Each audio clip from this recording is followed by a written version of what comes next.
Points that I wanted to respond to. The first one, I just in reading the pages that were passed out, when I first saw it this afternoon, I thought it was way too far-reaching, too much at the will of whatever commission is sitting at that moment. Too many things that could just be interpreted. It could just seem very vague and very far-reaching. And I thought it must have been put out as a response to the discussions about the fracking, but it sure didn't look like that. Because the water, as you said initially, is the primary concern of everybody who's spoken about fracking, to my understanding. And on that note, I just want to respond to the more than one person who has said, let's just wait and see what the state does. I think that's a big mistake for anybody to just wait and see what another group of people is going to decide for you. So if we have concerns about water, we should all continue to be actively involved in those conversations. And just, again, what you're proposing here is extremely far-reaching, and it gives way too much power to the county to decide what's harmful to wildlife or possible tourist industries or any number of things. So that's all I'm saying. Thank you for that. Good. Kathy? I'm Kathy Macesso, and I've also just received the document, and just after reading it, I would just like to see us try to promote hope for future generations, as opposed to, seems like we always are discouraging any kind of growth and potential hope for entrepreneurs. Thank you. Rita Griffith. I'm here this evening representing Frontier Communications, and my business now with working for Frontier Communications depends on the successful business of the folks in this room, because without them providing employment to the residents and providing businesses that need my services, I can't keep the people I have employed in this county, and we pay very good wages, very good jobs, and the amount of business and economic development that we have going on in this county is directly influenced by the amount of investment that my company will then put into this community. And I'm extremely concerned about documents like this even circulating, and very opposed to passage of something quite so broad, but even circulating because of the ramifications and the signals that sends out to the rest of the county, the rest of the counties, the rest of the investors in the state and the nation, that it really appears that Pocahontas County just likes it the way it is. And I don't know, I don't hear a whole lot of people who say that they have all the jobs they want for their kids, or that they have all the money that they need to do just the basic necessities. And I really want Pocahontas County to be as successful as it can be.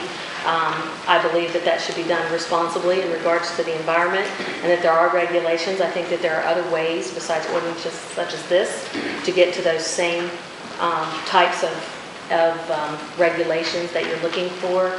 And I'm very glad to hear that the majority is not considering passing something like this anytime in the near future, because that was going to lead to my next concern, which is I was concerned as to where in the West Virginia State Code that the County Commission had the authority to enact something like this.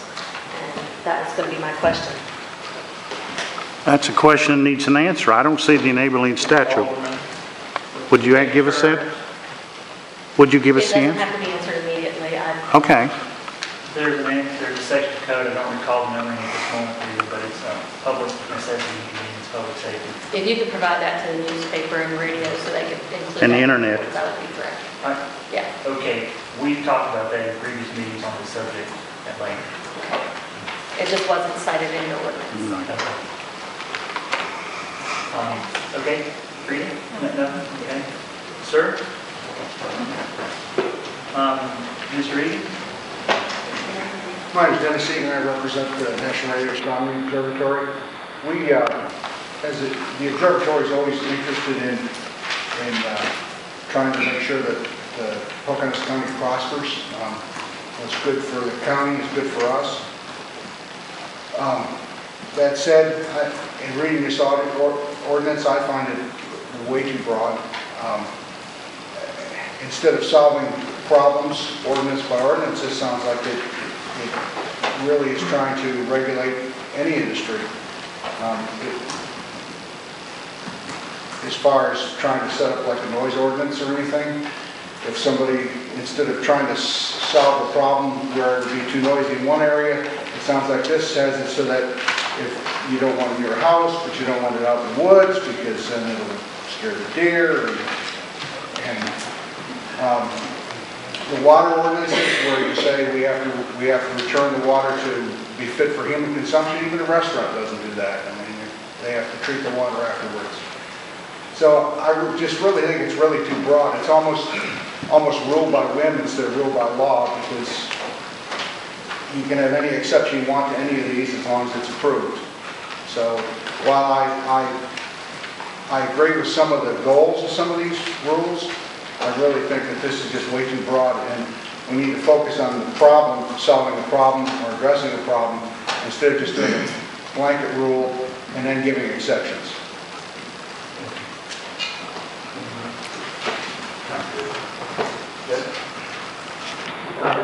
I'm Joe Mitchell, and I'm going to go over and agree with everything that anybody said, because I've heard a lot here that sounds very well put. The one thing that does bother me about this ordinance that nobody said anything about is the grandfather type clause.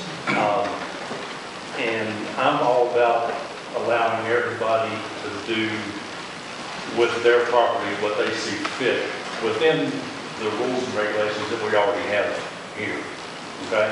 And this ordinance says, leads me to think that there will be industries that were okay to operate, but maybe not anybody else could do that. Well, I have a strong moral objection to segregating Mr. Beckwith from his competitors. I don't think that's right. If somebody decides that they want to be a industry, whatever the industry is, but we'll use Mr. Beckwith as an example. If somebody thinks there's lots of money to be made and lots of jobs to be put in the county and the logging industry, then they should be able to do it the same way Mr. Beckwith is.